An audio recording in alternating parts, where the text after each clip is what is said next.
مغربی بنگال میں کورونا کے بڑھتے معاملوں کے پیش نظر آج مکمل لاک ڈاؤن ہے۔ جگہ جگہ سیکیورٹی اہلکار مستعد ہیں۔ ڈرون سے بھی نگاہ رکھی جا رہی ہے۔ رواں مہینے کی 11 اور 12 تاریخ کو بھی لاک ڈاؤن کا اعلان کیا گیا ہے۔ وزیراعظم ممتا بنرجی نے ماہرین کے ساتھ ایک میٹنگ کر کے لاک ڈاؤن کے تعلق سے آئندہ فیصلہ لینے کا اشارہ بھی دے دیا ہے۔ خیال رہے کہ مغربی بنگال میں کورونا متاثرین کی مجموعی تعداد 1,80,000 سے تجاوز کر گئی ہے۔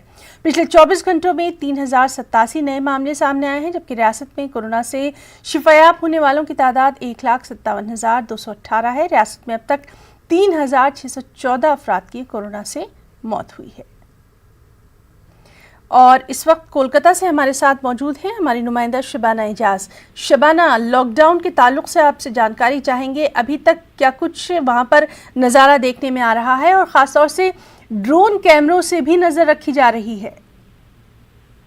بالکل، آج کولکتہ بلکہ بنگال کے مختلف ضلعوں میں ڈرون کیمرے کے ذریعے نظر رکھی جا رہی ہے، کیونکہ پچھلی بار یاد ہوگا نا کہ جب لاک ڈاؤن ہوا تھا اگست کے مہینے میں، تو کئی لوگوں کو گرفتار کیا گیا تھا، کئی دکانوں کو بند کرانے کے لیے پولیس کو مشقت کرنی پڑی تھی۔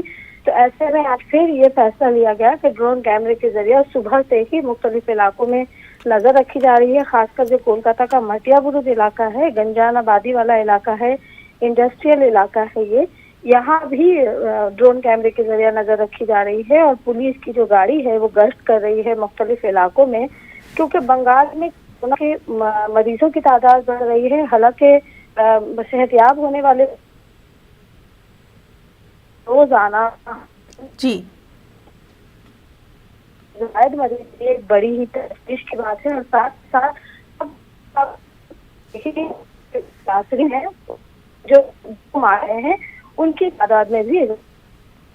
جی شبانہ، تو بہت بہت شکریہ آپ کا ادا کرنا چاہیں گے تمام تر جانکاری کے لیے، اور لگاتار آج وہاں پر ہماری بھی نظر بری رہے گی۔